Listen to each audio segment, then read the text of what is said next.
Sealed solder connectors provide additional pull-out resistance, superior conductivity, and a seal that prevents corrosion. These connectors eliminate the need for a crimping tool and take the guesswork out of soldering. Sealed solder butt connectors consist of a low-temperature pre-fluxed solder ring, insulated with an adhesive-lined heat shrink tubing. Sealed solder terminals consist of a low-temperature pre-fluxed solder ring and a 10-plated terminal, insulated with an adhesive-lined heat shrink tubing. These connectors are solder connectors and do not require crimping. To install sealed solder connector butt connectors, strip the wire insulation 3/8 of an inch.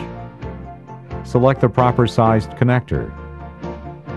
Slide the connector over one of the wires. Intermingle the wire strands.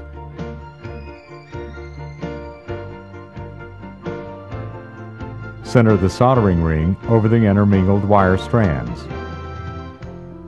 Heat the connector evenly from the center out to the ends until the tubing is fully recovered. Continue to distribute the heat over the solder sleeve. Do not isolate the heat too long in one place. After the solder flows, remove the connector from the heat and let it cool.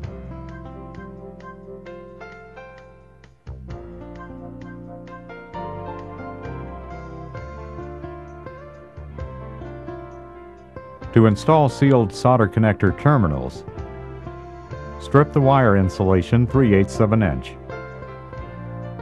Select the proper sized terminal. Slide the terminal over the wire. Heat the connector evenly until the tubing is fully recovered. Continue to distribute the heat over the solder sleeve.